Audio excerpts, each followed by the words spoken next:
ọjọ́ tó bá kíkì tó gbé ẹ báyìí nínú Nàìjíríà Ìkòròdú ń kí olóò láìdíà èrò ń pariwo lọ́jà lọ́sọ́ lọ́jà ó bá sọ pé ọkọ̀ ń gbé ní Banana Island ó fẹ́ pariwo ibo láàrú ẹ fẹ́ dé Ìkòròdú ń pariwo àjà náà ó fẹ́ pariwo àzá náà ariwo lóko ó lè ní billions kò ní trillions tọ́ọ̀ bá fún ẹ lógo yẹn wọ́n fún ẹ ariwo ẹnu yìí ẹnu lógo ẹnu ló máa polówó ògo ẹnu ló máa polówó ògo so ṣe rí ẹ̀yin tẹ wọlé tẹni pé DNA ṣé tá a ṣe ní rí justice lè tá a ṣe ní justice lè ibi tí justice yẹn wà nǹkan tẹ̀ ń wá yẹn tactics ti wà ń bẹ̀ pattern ti wà ń bẹ̀ pattern tó dẹ̀ wà ń bẹ̀ it look real it look jubilating for bó ṣe ti wo ẹ̀yìn cover ìwé yẹn ìwé tó ṣí wọ̀nyí báyìí kí ló wà lẹ́yìn ẹ̀ are you guys thinking are you guys mobilizing ṣe it's not about yes wọ́n ti wẹ̀ ó máa ṣe DNA ó máa fún wa ní kíni kan ó máa fún wa ní kíni kan ó máa ṣe gbá ó máa ṣàwo lẹ́yìn yẹn kọ́ láàrin mi àti ìbúlà ń gbé èmi àti àlè Muritala airport rí àwọn ọlọ́mọ orí Muritala airport lọ́dẹ bẹ́ẹ̀rì àwọn ọlọ́dẹ òkè lọ́dẹ Amẹ́ríkà èmi àti ẹ̀pẹ̀ lálọ́ba promise àdé Amẹ́ríkà rí o ṣọmọ àdé yankiri o àwa ni ọmọ àtẹrọ̀fọ̀ dìde aṣọ máa tàpátá dìde àwọn làwọn máa tàpátá dìde tọ́ni kọ́nà tọ́ni fọ̀.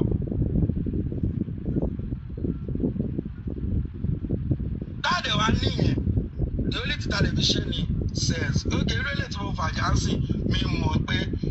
àwọn tration wọ́n ti wà bíbà wọ́n ti ọ̀dẹ́ wọ́n ti ń gé wọ́n ti ẹ̀dẹ́tẹ̀ wọ́n ti yọ wọ́n ti fi sí ẹ̀rí níbẹ̀ náà ó tún ṣe fídíò pẹ̀lú ṣé kó ṣe fídíò pẹ̀lú Primeboy ṣé kó ṣe olórí burúkú ni ṣé òun ló pa ṣé ó wà nulẹ̀ nígbà tó kú àbí tó bá ṣe enjoy ní TikTok tó ń ṣe enjoy ní justice for my tó bá sọ fún ẹ pé inú ilé promise ni promise kú sí tó dẹ̀ confirm ẹ wípé inú ilé ló kú sí ṣó bá wọn délé ṣóun ló pe nọ́ọ̀sì ṣórí nọ́ọ̀sì rí sójú ẹ̀ ṣórí lójú àwọn abẹ́rẹ́ ṣọ́jọ́ òun àti nọ́ọ̀sì ṣọ́jọ́ ojú àwọn nígbà yìí òun kọ́ ló pe nọ́ọ̀sì òun kọ́ ló tẹ̀ sínú orí bẹ́ẹ̀dì òun kọ́ ló dá mi sílẹ̀ nínú ilé tuntun òjò ló fẹ́ sínú ilé omi wà lẹ́lẹ̀ òjò ló fẹ́ sí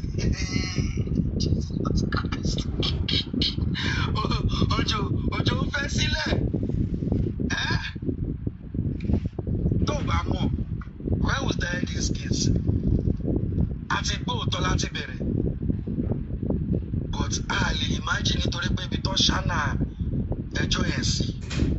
òótọ́ ta gbọ́ láti bẹ̀rẹ̀ ní pé a house after Mohbad's house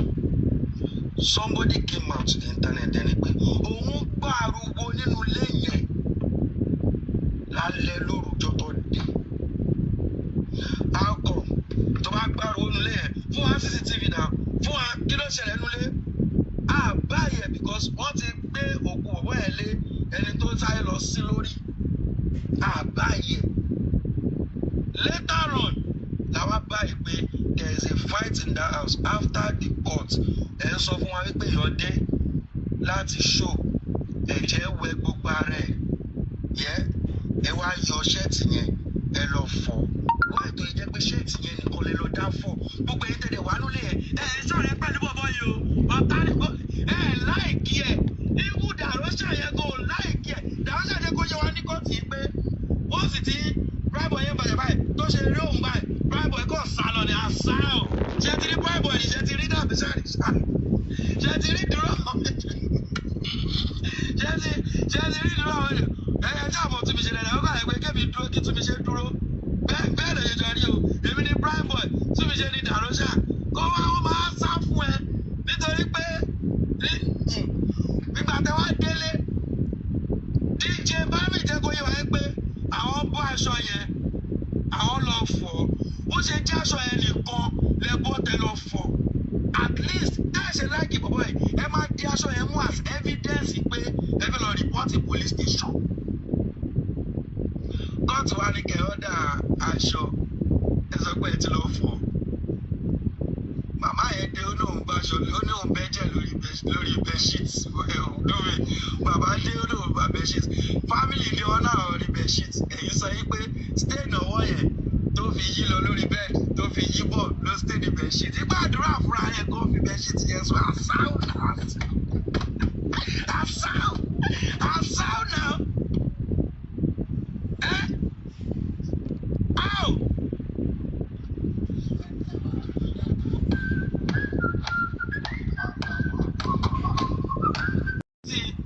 Ìkòròdú dé Island ẹ̀jẹ̀ yẹn wá pọ̀ débi wípé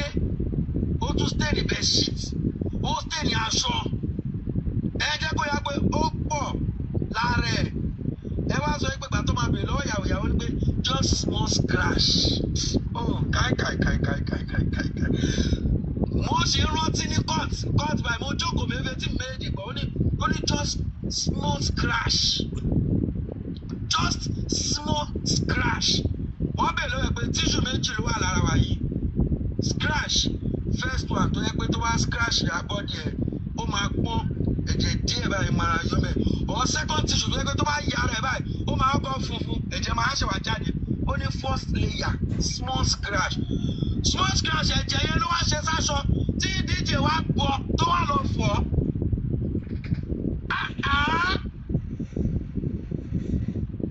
àṣàù small scratch yẹn lọ́wọ́ tẹ wá fún ọlọ́pàá tó yí báyìí ó ṣe báyìí ọwọ́ tó wú yẹn tó wú gan yẹn ó wá ṣe báyìí ẹ ṣe fún wa ní full body up till now kò sí full body fídíò yẹn jáde dá yàwó nìkan ni no full body Mohbad ọwọ́ yẹn kò sójú kò sí kankan ọwọ́ tó ṣe báyìí tó wà ní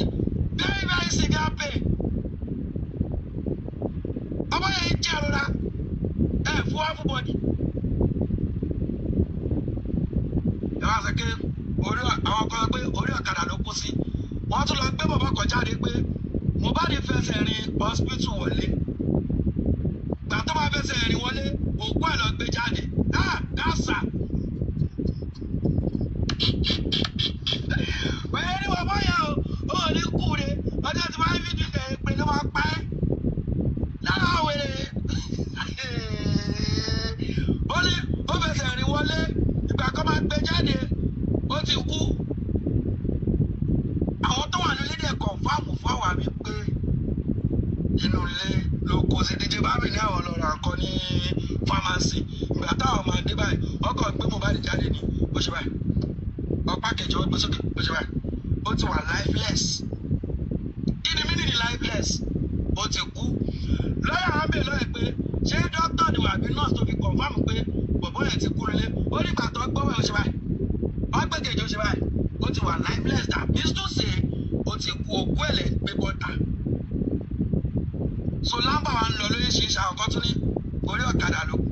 dákẹ́ sí the same people tó wà nílé o èwo ni wọ́n fẹ́ ká gbọ́ of course DJ ló súnmọ́ òun ló mọ bó ṣe ń lọ òun àti nọ́ọ̀sì tọ́jọ́ lọ wá òògùn lọ wọ́n ti rí everything tó pé ibẹ̀ ló dákẹ́ sí nínú ilé yẹn ló dákẹ́ sí ẹ wá mú orúkọ àwọn olórúkọ ẹ ti gbélé bí ló prime yìí Jesus Christ ẹ ti gbélé gbọ́ngàn ti gbé àṣà everywhere ti gbé lẹ́ni tí ò sí ẹ̀ẹ́dẹ̀ ṣàlàyé pé kò bá yín dé inú ilé tó kú sí o ṣàlàyé pé just small scratch issue tó ní just small scratch gbà tó wá dé kọ́ tó wá fọ́ gbogbo ẹ̀ lójú ó wá ń ta yín lára ṣé kò já ètò ìgbà tó wọn lọ́wọ́ kọ́kọ́ pé ọ̀gọ̀ tí kọ́kọ́ wò pé àṣà ẹni tí mo lè rí sí ọba bá lè fẹ́ kú kò bòyí láṣìírí tó àbí ṣé kí rán ayé létí ní tíkẹ́ẹ̀tì ṣe bẹ̀rẹ̀ tí bàbá yóò ṣe sọ̀rọ̀ mo rántí nígbà tí Ibrahim bọ̀ pápá yàjú sí ọ̀dọ́ ọlọ́pàá tó ń tábìlì nínú mọ́tò ẹmọ èèyàn tó ní free mind ó ti sọ̀rọ̀ tí tábìlì ẹ̀ kí wọ́n ẹ̀ ṣe pé ìyàwó ẹ̀ sọ pé ìwọ ló pa ó ní orí sẹ́ńsọ tó lè sọ lọ́jọ́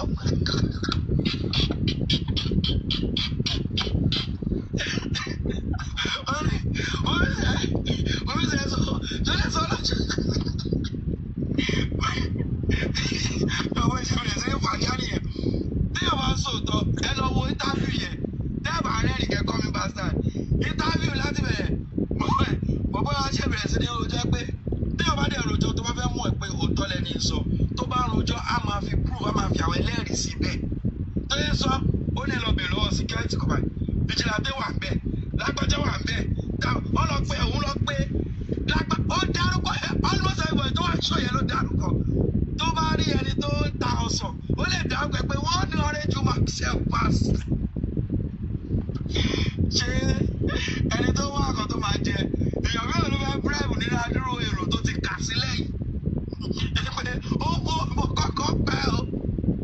nígbà mo ti mọ̀ pé ọ̀bọ̀ yìí sọ̀tọ̀ because ó ń fi àwọn èèyàn déédéé ọ wà bẹ́ẹ̀ nígbà tí màtá yẹn ṣẹlẹ̀ ó ń dárúkọ everybody lẹ́ẹ̀kọ̀ọ̀kan ṣé kò wá jẹ́ kí ẹ̀yin wá wò ó gbókè o security tó wà ní show yẹn ẹ lọ kó ogun wọn kó wá sọ̀rọ̀ wetin happen kọ́ ti lọ no go anybody no gbogbo pọ́ǹtì tó wò fílẹ̀ yẹn wọ́n parẹ́ wọ́n gbé mọ́lẹ́mọ́lẹ́ wọ́n ti wọlé no investigation no ẹni tó ní èèyàn jí àlejò yìí o ẹni tó ní èèyàn ìyá máa jẹ́ o ìyá máa jẹ́ wọ̀ nobody tó lè dúró pé kí ló ṣẹlẹ̀ ẹgbẹ́ ọkọ̀ tó sọ ni china ti ṣe investigation ni gbogbo àwọn tó ń dárúkọ yìí ṣe kó everybody wọn kẹ́bìrì ọ̀rọ̀ lọ́wọ́ wọn tí òótọ́ ló sọ àbírọ́ ọmọ aláìní nìkan wọ́n ti wọnú ẹ̀ bọ̀dú tù yí pé Ìkòròdú justice tó ń wá ọmọ Ìkòròdú ni eléyìí tó fẹ́ fìyà jẹ yìí náà ọmọ Ìkòròdú ni ó difficult láti decide tẹ bá dọ́rọ̀ ẹ̀wò sí ẹ̀ẹ́dẹ̀ jẹ́ lọ pàláì nítorí Ìkòròdú ò ní gbà gbogbo ìgbà yẹn ó ti lọ wọ́n ti dá láre wọ́n ti túlẹ̀ lè dọ́rọ̀ wọ́n ò ní gbà. The matter was corrupted ajé ó corrupt jù. Okay, kàtẹ́ wà ní ọ̀kan pẹ̀lú tí mo yẹn sọ yìí kó wá téèpù ẹ̀ kó tiẹ̀ lẹ́sẹ̀ pé òkè màtá ìbáyìí ló yín lọ báyìí ló ṣe ń bọ̀ báyìí ló yín lọ báyìí everybody tó wà nínú ilé yẹn kẹgbà ọmọ nulẹ̀. Kọ́pẹ́ tí màtá ìṣẹ̀lẹ̀ ọlọ́pàá kan jáde ni wọ́n kàn give you òfin tuntun from nowhere wípé every suspect gbọ́dọ̀ fìyà jẹ wọ́n gbọ́dọ̀ tọ́ṣọ̀ no more tọ́ṣọ̀ why now why asao now no tọ́ṣọ̀ ìwọ pẹ́pẹ́ ẹ̀yin márùn lọ èèyàn kọ́kọ́ dédé ṣubú náà ẹ̀yin márùn ẹ̀yin mẹ́rin tó kù wọ́n máa gbé ayọ̀ lẹ́yìn létí wàá sọ̀rọ̀ ẹni tó pa ó wá ní pé no tọ́ṣọ̀ ní gbogbo àwọn tó wà lẹ́tọ́ ẹ̀kẹ́ tọ́ṣọ̀ everybody ayọ̀ lẹ́kẹ̀ ayọ̀ láyà no tọ́ṣọ̀ ó dẹ̀ lọ bẹ́ẹ̀ fíà ọwọ́ afọ́lù màtáì ó kọ̀ yá ni ó kọ̀ yọ 5 days yẹn ni kí ló pa Mohbad gangan ó kọ̀ yọ ni fíù ọkọ̀ introduce DNA sí wa ni àwa lọ ń jẹ DNA làwọn ń pariwo létí kí Mohbad gọgọgọgọgọ wọ́n ti silence ẹ̀ ìgbà tí mi ìfẹ́ fi bàtà mi sí ni ọ fún wa ní DNA ẹ wá mọ ibi tí DNA yẹn tó ti pa DNA wọ́n kọ̀ gbé Bukky Jesse jáde ìyá bẹ̀rẹ̀ sí ní parọ́ ńláńlá irọ́ bàtàbàtà ó ṣojú mi kí ẹ máa ní òun rí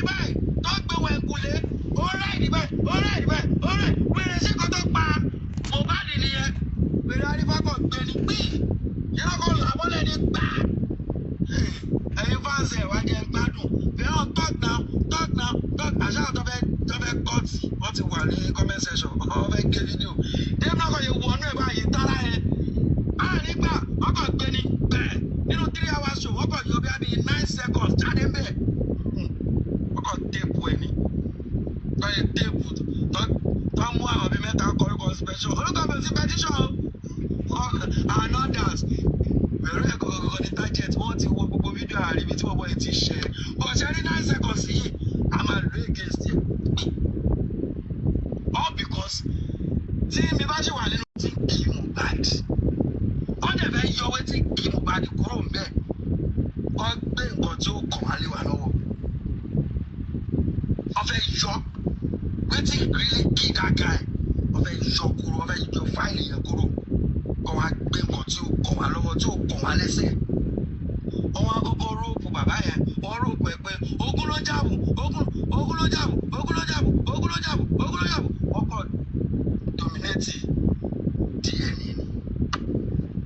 DNA tó pé lọ́kàn ara wọn wọ́n ti mọ̀ ẹ́ pé kẹ́ wá fókun ọdún na wetin dem wan make e happen go happen na Nigeria we dey. ẹ wá lọ pé fún wa ní 3 layers 3 hospital láti bí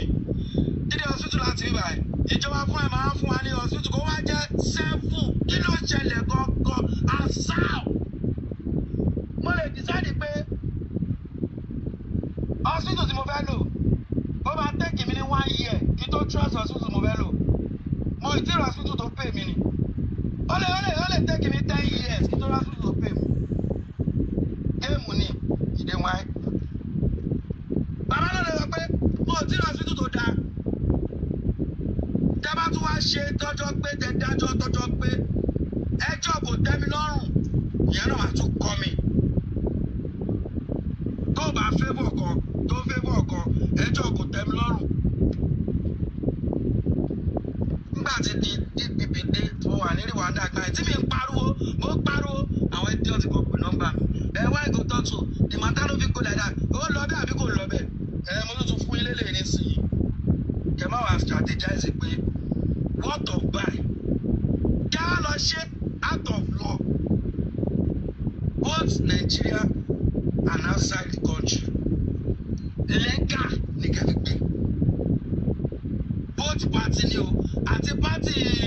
ìyàwó àti party bàbá o listen illegal let the country government know about it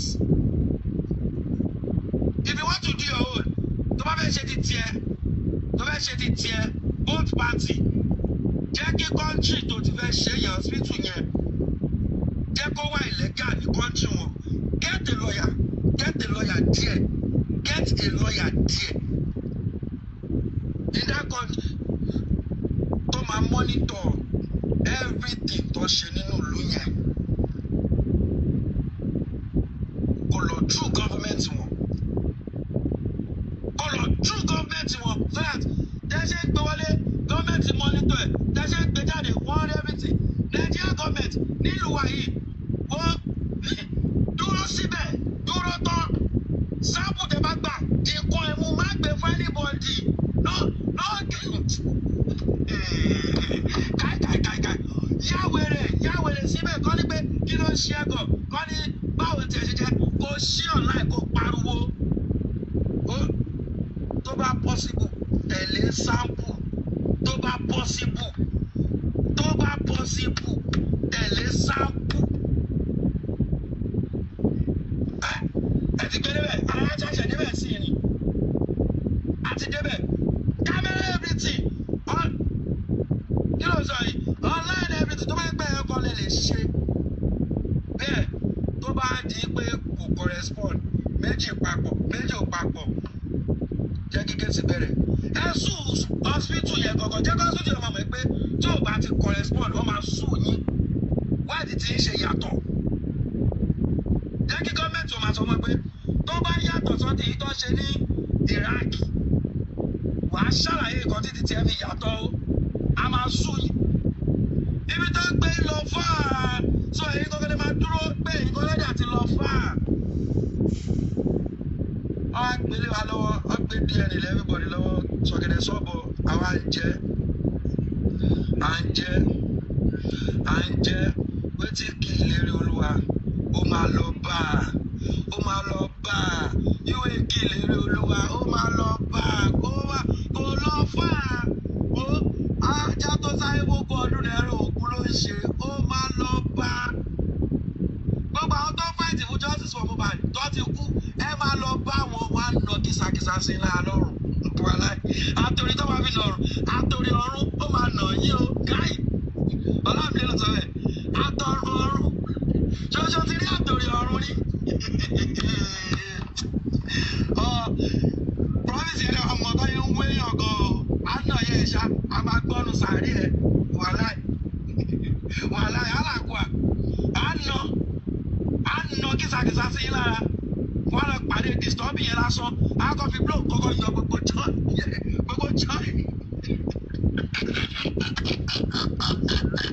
akọfí blow yọ gbogbo jọ ẹ náà ọmọ ṣẹlẹ jubilation tẹ ẹ ṣe yẹn wọn ti ọdà díẹ̀ ni ó ti ṣe kíní kan yẹn ìròyìn ohun kò tó máa mójúbà o ẹni tó bẹ̀rẹ̀ iṣẹ́ ẹ̀yin ni kẹ́ parí ẹ̀ o nǹkan tó gbé sí iwájú yẹn lọ fáàgàn ó lọ fáàgàn no be joke o no be abiaka o alakwa no be say lọ gbé sí iwájú it's not for the weak but tó bá ti lọ weak the problem now is the question I'm asking ṣé bọ̀bọ̀ yìí promise Mohbad ṣó ní family tó lè kú fún ṣá.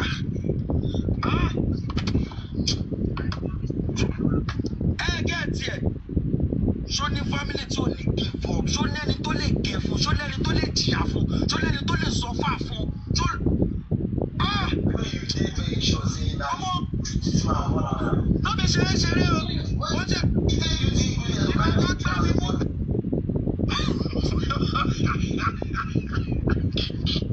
orí kú eré tó bẹ́ẹ̀ yọ mí tó bẹ́ẹ̀ bẹ́ẹ̀lì mi àwọn èèyàn kọ́kọ́ gbowó mi lọ́nà wọ́n ní kí lọ mú fámìlì wa wọ́n kọ́ lọ tẹ́wọ́ mọ́gọ̀ ọmọ yẹn gbé lọ́jọ́ adájọ́ báyìí á ní pé fámìlì ẹ̀kọ́ lélẹ̀ ìmọ̀ tàbí wọ́n ṣe ń dá padà tó ń dá fáìlì mi padà bẹ́ẹ̀ni mi ń pẹ́ nínú ilé ìgbà táwọn fámìlì máa jáde wọ́n fọ state life wọn tó yẹ pé àárọ̀ kùtùkùtù 6 o'clock ó ti jí kò lé ó tún di bí 9 o'clock ó tó tún wọlé lálẹ́ wọ́n give up at a point láti fi jókòó sílẹ̀ ilé báyìí nílé ilé bí ẹ flọ̀ èyí ìṣe ẹ máa release àbúrò mi ṣe ipò kọ̀ọ̀kan tẹ fẹ́ láti fún yín charge of 5 million naira wọ́n ta tán pé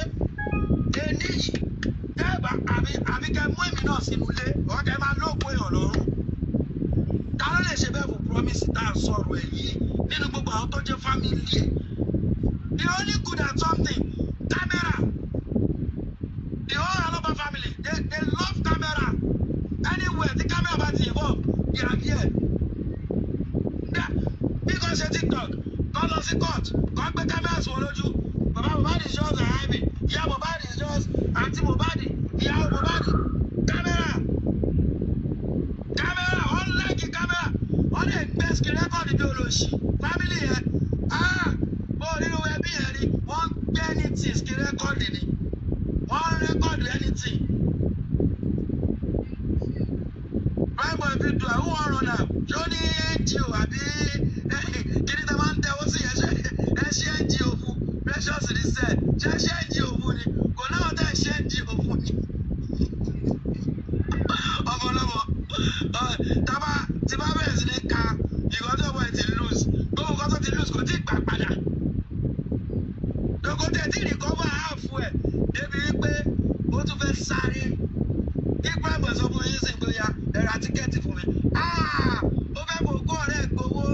ó fẹ́ fi travel out ẹ máa sọ lẹ́nu ni kò séèyàn tó lè ṣe tó bá ń ṣe òbí ẹ̀ bírò ìyá yẹn ló yẹ kó máa ké báyìí kó máa fagbó kó máa fara ya gbèsè this is what I want mo máa tẹ̀lé mo fẹ́ mọ nǹkan tó ṣẹlẹ̀ bírò bàbá yẹn ló yẹ kó máa fagbó kó máa ké pé ẹ gbọ́dọ̀ pé dúdú fún mi ní funfun wá Is it not simple? Eléyìí tí bẹ́ẹ̀ ọ̀gọ́ sọ yìí, mo ti ṣe jù, they are coming for. Ọmọ àwọn díẹ̀ wò mí, ọmọ pè mí lórí aago pé ìtì ẹ̀ sọ díẹ̀ bẹ́ẹ̀ kò dákẹ́. Sọ díẹ̀ bẹ́ẹ̀ kò.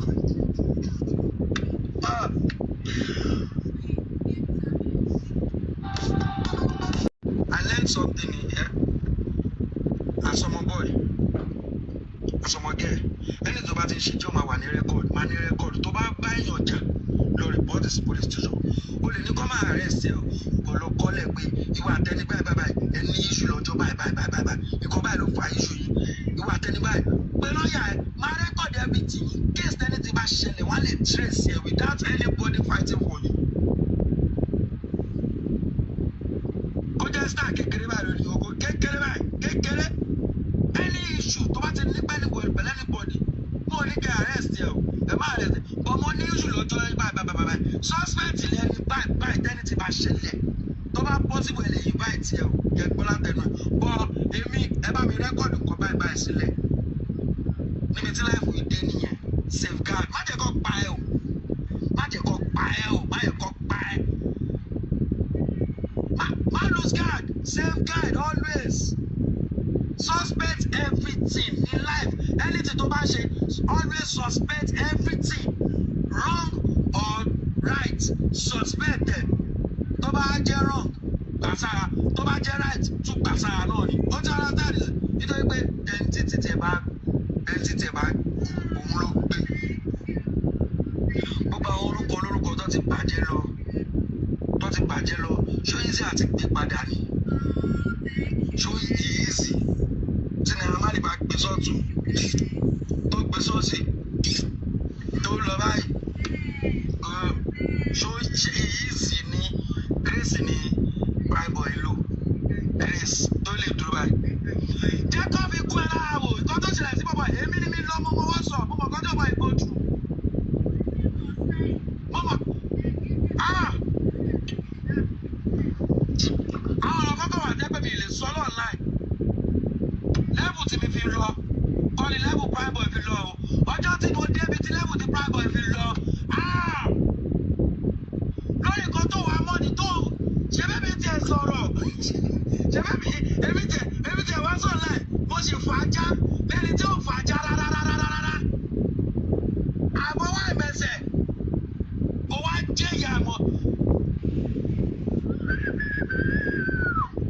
Trauma burúkú ni ọmọ bá trauma lẹ́yìn tẹ̀lé wà nínú ilé tẹ́rí gbogbo fíìmù yẹn tó ṣe ṣẹlẹ̀ tẹ́mi ẹ̀ bọ́ ọmọ yín lọ́wọ́ ẹ wá ń jẹ́ gbádùn yìí tó sá lọ London yìí tó lọ sí Amẹ́ríkà tó lọ sí Canada tó sá everybody wá jápa. Mo wá kọ́ tìjọ kan wọ́n ní kí iṣẹ́ tó kó lọ kó gbogbo àwọn tó wà nílé ẹ̀ kó fi lọ sí US bus kó fi kó wọn wá ó ní níbo lòún fẹ́ wá wọn sí.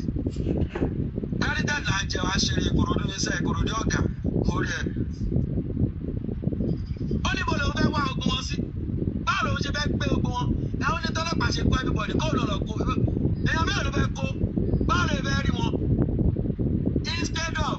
Primeboy kò ló 1 day tó ti declare wanted kò ló 24 hours. Ẹ yàwó ẹ gan. Ọmọ bá eléyìí mo fẹ́ sọ yìí ọmọ níbi tá a ṣe mo èmi kọ́ fún ọmọ pé kí ni mo ń jà kí ni mi ṣe wàhálà fún náà nígbà tí àwọn pípẹ́ ti mọ nǹkan tó pa tó dé wọ́n mọ nǹkan ilẹ̀kùn tó ń ṣí wọ́n mọ ilẹ̀kùn tó ń tì wọ́n mọ ibi tó ti ń bọ̀ wọ́n mọ ibi tó ń lọ. Primeboy ò lo 24 hours wọ́n ti pa ní 110. Ẹni kọ́ lọ kó gbogbo àwọn tó wà nínú ilé wa 1 week mi ì rí newspaper yìí pé everybody shit. Wọ́n confess pé inú ilé ló kú sí. Everybody in that house is a suspect. Ó jẹ́ kẹ́kọ̀ọ́ lọ gbá àwọn náà wọnú ilé náà. Ó yẹ kó lọ bá arrest everybody. Kókó àwọn náà sínú station. Kọ́ wọn máa ṣe investigation lórí wọn.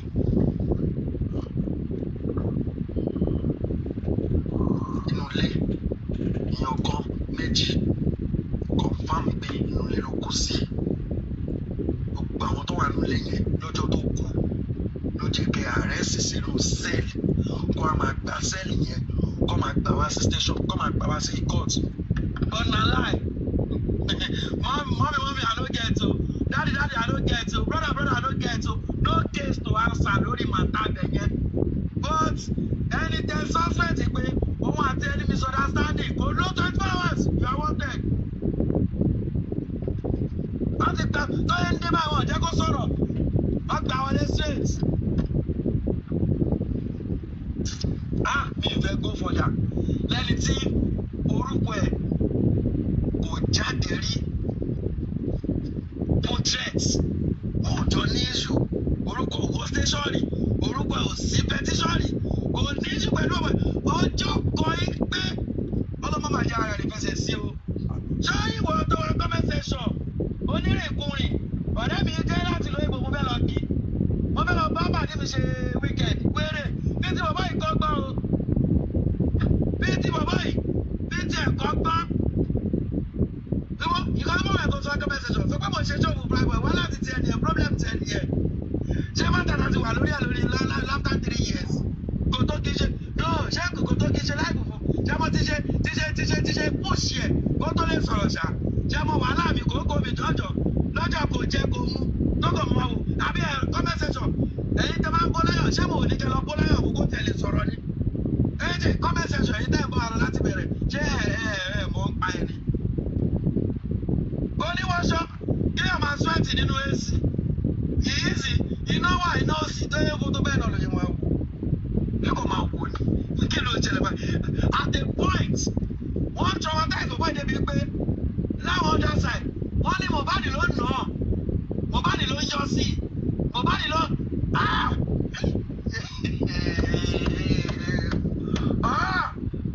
èèyàn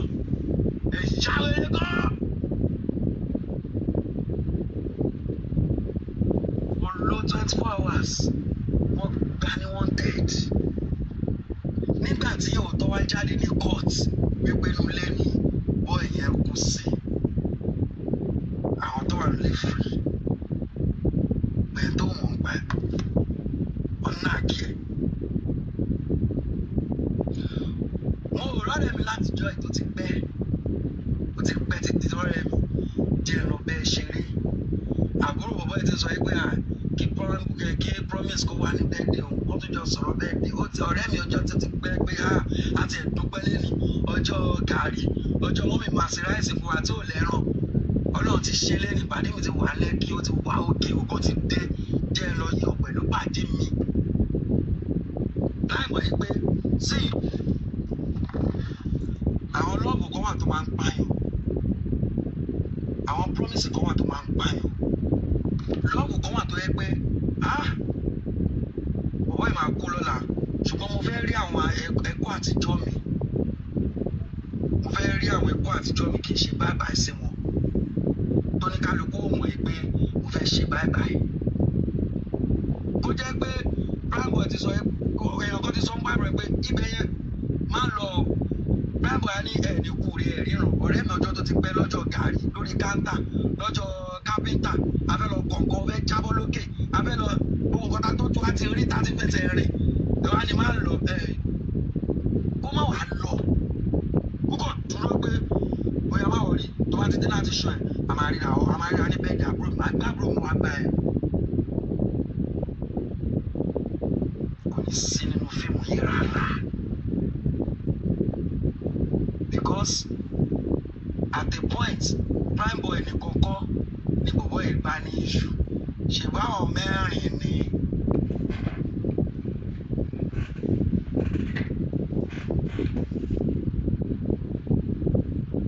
wọlé lókè kọ́ ọ̀ lónà bá ti wọlé.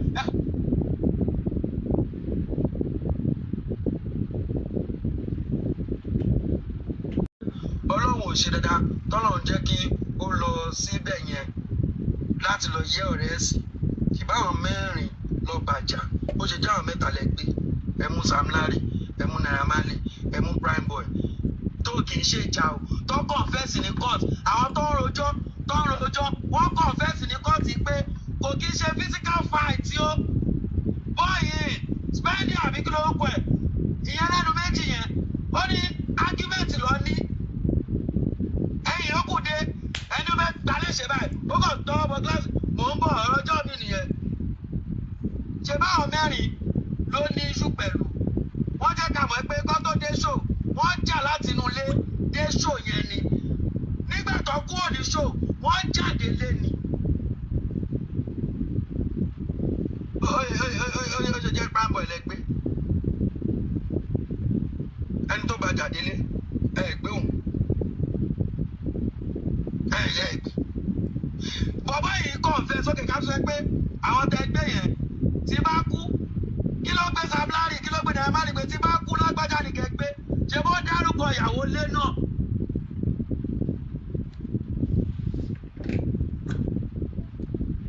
mọ̀yàn nàìjíríà tàwa ìmọ̀yàn o mọ èèyàn o wá wo ọmọba nàìjíríà tàwa ìgò fà gan o má jọ bí èmi tí mi léèyàn ọlọ́run kan mo ní ó dẹ̀ jẹ́ kí ìyá ẹ̀ jẹ mí báyìí mi léèyàn ìyá ẹ̀ jẹ mí léèyàn ìlówó ìléèyàn ìtúlówó mi ò tún mọ̀yàn mi lè ṣe tó mo lè pààyàn kí dúró ti pé mi pa mi lè gbá etí èèyàn kí ní yẹ́ẹ̀sì mi gbá etí ẹ̀ àwọn kan lè ṣe kọ́ pààyàn kan tó dúró pé yẹ́ẹ̀sì mi pa kí ló fẹ́ ṣẹlẹ̀ you don't understand ṣé bá àwọn kan báyìí rúùsì ní gbogbo ẹ̀ ó jẹ́ kẹ́ gbé wọn pọ̀ ní àwọn kan ẹ wá yọ̀kan ẹ fi kan sí ẹyọkan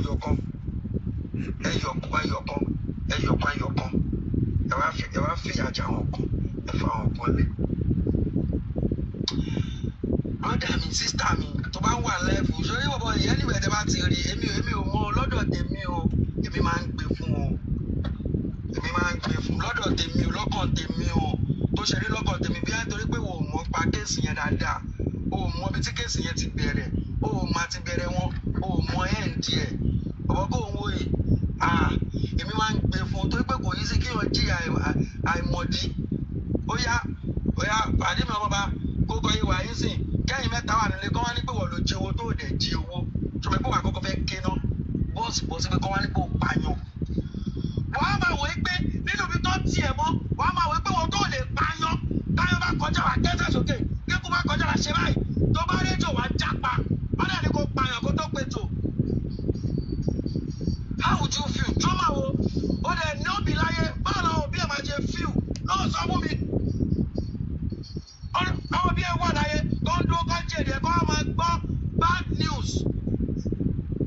Ìwọ fúnra ẹ̀ kó wọ́n máa wò pé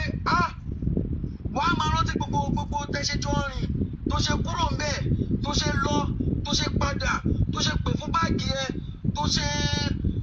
wọ́n á máa ronú pé àdúrà ẹnu ó mọ trauma tó mọ̀ wà ń brain ẹ̀ ṣá bàbá yìí gbogbo èyí tó ń ṣe àgídí ló fi ṣe kókò ṣe àgídí ṣe because trauma yẹn lọ fà tó bá ń kọrin ẹni tó pa lérí olúwa máa lọ bá ó sì máa fi ilé wọn máa sáwò lẹ́kọ̀ọ̀kan pé ọjọ́ kan tó bá kọ̀ rántí pé mo jìyà àìmọ̀dí. ọmọ ìjọba ẹ ṣe dáadáa o nice one mo gbé fún yín nice one because mo ṣe investigation to the extent pé mo ṣe investigation promise yẹn débi pé ọlọ́pàá jẹ́ kó yé mi wípé bọ́bọ́ nǹkan tó bá sọ fún ẹ kó ṣe ló máa ṣe nínú ọlọ́pàá ibi tó bá ní kó dé ló máa dé kéèsì tó bá gbé síwájú ẹ ló máa treat tó bá gbé síwájú ẹ má tẹnu bọ̀ kó rí báyìí pé báyìí ló yẹ kó ṣe lọ tó bá ní o ṣe o ò lè ṣe tó bá ní o fẹnu sí o ò lè fẹnu sí ibi tó bá ní o dúró sí ló máa dúró sí kọ́ tó bá gbé ló máa gbé nínú iṣẹ́ ọlọ́pàá because mi ń para ó ń dùn mí gan pé kíní báyìí ló yẹ kó ṣe lọ́dà ṣé ẹ̀ rí ni gbogbo iṣan ṣe o bóṣù ẹ̀ gbogbo iṣan ẹ̀ ojú ẹ̀ tó lè yẹn kò lọ fà o kò lọ tó yẹn o kó tó bá ní ká ṣe la máa ṣe o kéèsì tẹ́ bá gbé wá la máa treat tó yá wò báyìí wọ́n dà pé wọ́n fi 40% wọ́n fi ń ṣe mi lójú ó yá wò báyìí ṣé kò yẹ kẹ́ni báyìí ṣe báyìí ṣé kò yẹ kẹ́ni báyìí ṣe báyìí nǹkan bọ́ ṣọmọ ọ̀nà tó yẹ jì sí kéèsì ṣe jì sí ẹ àwọn tó ní kéèsì wò kọ́ báyìí lọ́n ṣe wò báyìí lọ́n ṣe wò báyìí lọ́n ṣe apá tèmi kọ́ jábọ́ ni mo farabalẹ̀ jókòó